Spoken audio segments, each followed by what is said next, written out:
Your brother has the vision this company needs, my father declared, handing him my business. I left without a word. A year later, they begged, devastated. The day I watched my father hand my brother the keys to the business I'd built with my own hands was the day I finally understood what it meant to be truly alone. The leather folder sliding across the polished mahogany desk, the smirk on Eric's face, the way my father couldn't quite meet my eyes. The weight of that moment crushed something inside me that I never managed to fully rebuild. I stood there 30 years old, with calloused hands and a spine bent from carrying the weight of Kane Electrical for over a decade.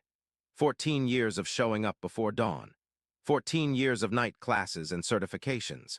14 years of building a reputation in a town where your word and your work were all that mattered. All of it stolen with a signature and the thud of my father's heavy signet ring against the desk. Samuel was never committed enough, my father told Eric, as if I wasn't standing right there. Too rigid, too by the book, this company needs someone with vision. Vision, that's what he called it when Eric, my younger brother by 3 years, dropped out of college to find himself in Thailand for a year. That's what he called it when Eric burned through a small fortune trying to start a nightclub that closed within 6 months. That's what he called it when Eric showed up at job sites hung over, or not at all. Meanwhile, I was the one poring over blueprints until midnight. I was the one who modernized our billing system, who secured the Westridge development contract that doubled our business. I was the one who never complained, who always did what was expected, who believed my father when he said, "Someday, son, this will all be yours." And then there was Heather. God, Heather. Even now, 3 years later, the thought of her name sends a ripple through my chest, like someone dragging their fingernails across a fresh scab. I met her at a client's housewarming party, this bright, laughing woman with honey-colored hair and eyes that crinkled at the corners when she smiled. We moved fast, too fast, maybe. Within a year, we were engaged, planning a wedding, looking at houses. I brought her into my world completely. Sunday dinners with my parents, work parties with my crew. She even got along with Eric, which I saw as a blessing at the time. Family harmony, I thought. I never saw the lingering glances, the inside jokes, the way conversations would suddenly stop when I entered a room. Looking back, I should have known something was wrong the night Heather suggested I take that emergency call in Boulder, a 3-hour drive each way. "You need to be there for your clients," she'd said, kissing me goodbye. "That's why they trust you." It was past midnight when I returned, bone-tired but proud of myself for handling the crisis. Our driveway had an unfamiliar car parked in it. Eric's new BMW. My stomach knew before my brain did, a cold pit forming as I walked toward our bedroom and heard them, those unmistakable sounds that change you forever once you've heard them. I don't remember much about the confrontation. Fragments flash in my memory, Heather clutching sheets to her chest. Eric's expression, not even shame, just annoyance at being caught. The lamp that shattered when I slammed the door. The next morning brought worse news. Heather was pregnant. The timing lined up with a business trip I'd taken 6 weeks earlier. Eric's or mine, she wasn't sure, but they'd developed feelings. They were truly sorry. My father's reaction was what broke me. Not anger at his younger son, not compassion for me, just a calculated readjustment of his plans. "Blood is blood," he said a week later, calling us both to his office. "And family comes first. Samuel, you need to understand, your brother is going to be a father. He needs stability now." The memory of what came next still makes my hands tremble. The leather portfolio, the company transfer papers, the house that had been promised to me and Heather as a wedding present, now being signed over to Eric and her instead, all to keep things in the family. All so perfectly legal, so brutally efficient. "You'll land on your feet," my father said, not unkindly. "You were always the responsible one. Eric needs this more than you do. Need versus deserve." At that moment, I understood that I had spent my entire life confusing the two. My mother said nothing, just dabbed at her eyes with a monogrammed handkerchief. Later, she would call me, whispering about how she disagreed with my father, how she was on my side. But when it mattered, she sat silently. Complicity dressed up as sympathy. I left that office with nothing but my certification papers and a hollowness that echoed with every heartbeat. I didn't yell. I didn't threaten. I simply walked out, got into my truck, and drove until the gas light came on. 2 days later, I accepted a job with Reynolds Contracting in Denver, 3 hours away. I left without saying goodbye, changed my number, cut the cord completely. I rented a small apartment near my new work site. bare walls, second-hand furniture. Starting over at 30 feels different than starting over at 20. Your back aches more. Your optimism has sharp edges. The first few months were a blur of work and silent evenings. I took every overtime shift available, volunteered for the jobs nobody wanted, pushed myself until exhaustion guaranteed dreamless sleep. But something unexpected happened as the months passed. Without my father's shadow, without Eric's chaos, without constantly trying to prove myself, I found I was actually good at what I did. Really good. Reynolds recognized it too. 6 months in, they promoted me to team lead. 3 months after that, I was managing my own crews. By the 1-year mark, I had clients specifically requesting me by name. I earned my master electrician's license, started teaching night classes at the trade school, built a new circle of friends who knew nothing about my past, who took me at face value. News from home came whether I wanted it or not. My mother's tearful voicemails, which I deleted without listening past the first sentence. Christmas cards returned unopened. A persistent ache that dulled but never disappeared completely. 6 months after I left, the first tremors of Kane Electrical's collapse began. A former colleague texted that Eric had shown up drunk to the Peterson project meeting, insulting the client so badly they pulled their $200,000 contract on the spot. My fingers hovered over the phone. Delete. Not my problem anymore. Next came the safety violation at the Westridge development. Live wires left exposed overnight because Eric forgot to inspect before closing the site. A $15,000 fine and a formal warning from the licensing board. The superintendent who'd specifically requested me for years now refused to work with Kane Electrical altogether. Each update arrived like distant thunder, the storm inevitable, just a matter of time. By the 18-month mark, Eric had lost 3 of our 5 major commercial clients. Dad had started showing up at job sites, trying to smooth things over, his pride crumbling in real time as he made excuses for his chosen successor. The irony tasted metallic in my mouth. Not satisfaction, not quite grief, something more complicated, the dull ache of confirmation. Word came that Eric had hired his drinking buddies as project managers, men who couldn't tell a circuit breaker from a light switch. 2 critical installations failed inspection. A client sued for damages after faulty wiring caused equipment failure. Through the industry grapevine, I heard suppliers had started demanding payment up front, the ultimate vote of no confidence. The business I had poured my soul into was dying by 1,000 cuts, each one traceable to the moment my father decided I wasn't worthy of my birthright. In my 3rd year away, the rumors became desperate whispers. My father had mortgaged their house to cover mounting debts. Eric was drinking openly on job sites now, abandoning any pretense of competence. The business license was under review after a 4th major safety violation. Heather had finally left him, taking their son, my nephew, or perhaps my son, the paternity never confirmed, to stay with her sister. Each piece of news landed like another stone in my stomach. My chest tightened with emotions I couldn't name, didn't want to name. I felt nothing, or rather I felt too much to identify any single emotion in the storm. I was building something new here, teaching apprentices the right way to do things, dadding occasionally, though nothing serious, healing slowly. Then came the day I looked up from a junction box to see my father standing in the doorway of the half-finished office building. Older, smaller somehow. The confident posture gone, replaced by the slight stoop of a man carrying too much. "Samuel," he said, my name cracking between his lips like thin ice. My hands continued their work, methodically securing wires with the precision that had become my trademark. Each twist of copper a meditation, a barrier between his desperation and my hard-won peace. "Son, please, 5 minutes." I nodded to my apprentice to take a break, then faced the man who had shattered my world. Up close, the changes were shocking. Gray skin stretched too tight over cheekbones. Bloodshot eyes swimming with unspoken pleas. Hands that trembled slightly, those once steady hands that had taught me to hold my first screwdriver. Something twisted inside me. Not pity, not quite. "You look tired," I said, my voice neutral. He attempted a smile that never reached his eyes. "Your mother asks about you every day." The familiar manipulation. The weight of family obligation like a hand on the back of my neck, pressing down. I said nothing, just waited. "The business," he began, then cleared his throat. "We're struggling, you've probably heard." I nodded once. The silence stretched between us like a live wire. "Eric tried," he said, the lie hanging awkwardly in the air. He really did, but it turns out he doesn't have your attention to detail. Is that what we're calling it now? My voice was quiet but edged with steel. He flinched, looked down at his expensive shoes, now scuffed and worn. Your grandfather's legacy, 3 generations of Kane men. The same speech he'd given me since childhood. The weight of family history as both gift and burden. I was wrong, he finally said, the words falling heavily between us. 3 words dropped into the space between us like stones into still water. 3 years too late. Eric ran it into the ground. We're about to lose everything.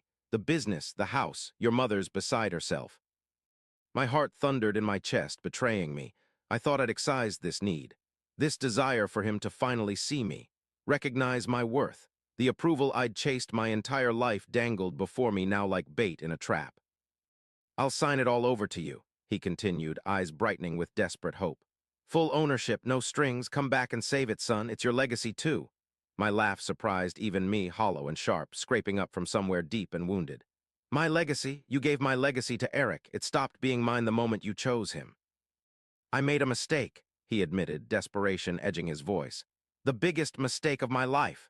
He stepped closer, the familiar cologne mingling with something new, the sour scent of failure. Your mother cries at night, Samuel. She misses you. We both do. The guilt card played expertly as always.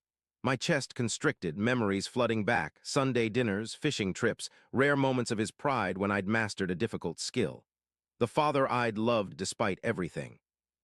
But this business, he continued, seizing on my momentary softness, it's been in our family for 3 generations. Your grandfather built it from nothing.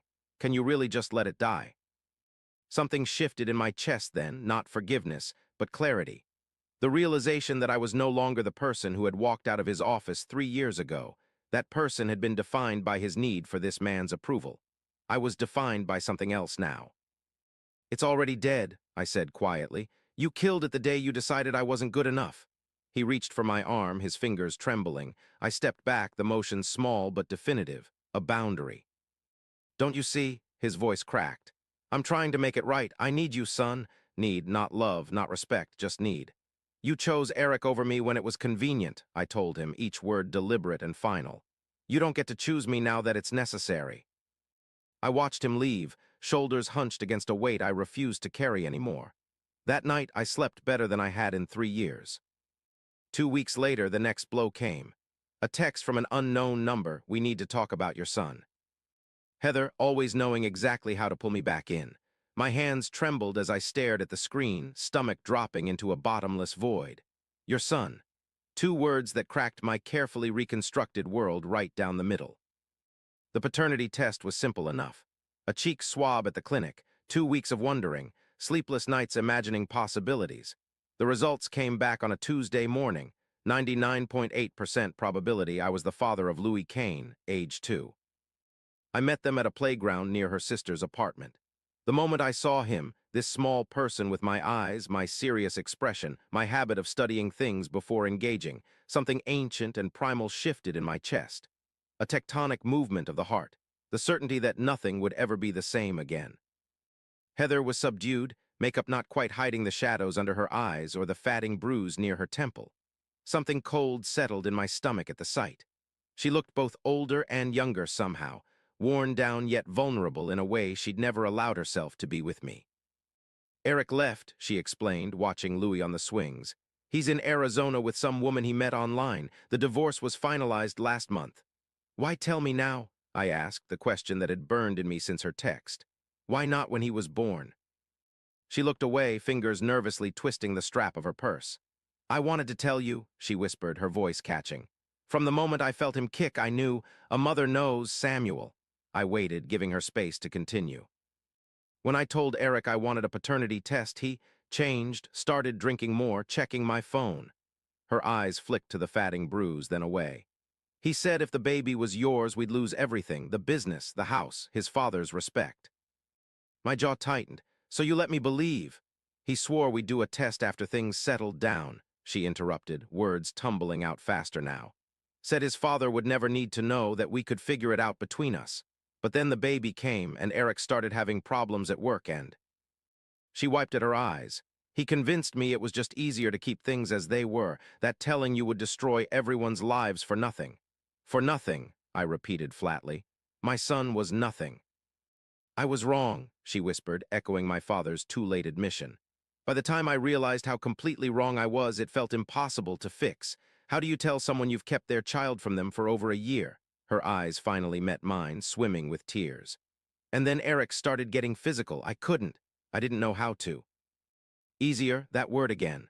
The path of least resistance that had carved the terrain of my family's choices into a landscape of betrayal. But beneath Heather's words, I sensed something my father had never offered: genuine remorse, complicated by fear. I watched my son laugh as he came down the slide. My son who had been kept from me for convenience. My son who needed me now that Eric was gone. I thought maybe we could try again, Heather ventured, her hand brushing mine. For Louis's sake, we were good together, Samuel. The touch that once would have sent electricity through me now felt like nothing at all. I'll be getting a lawyer tomorrow, I said, my eyes still on Louis. We'll work out custody and support legally, properly. Samuel, I'll be a father to him, I continued, cutting her off. The best father I can be, but you and I are done, Heather. We've been done since the night I found you with my brother. In the months that followed, I created a life that had room for Louis in it. Switched to a management position with more regular hours. Found a 2-bedroom apartment with a park nearby. Built him a bedroom with dinosaur decals on the walls and a nightlight that projected stars on the ceiling. Every other weekend and Wednesday evenings he was mine. We established routines. Pancakes on Saturday mornings. Stories before bed. Small, sacred rituals that began to heal something in both of us. I met Vanessa at a supplier's conference, a commercial architect with quick wit and thoughtful eyes. Our relationship developed slowly, carefully.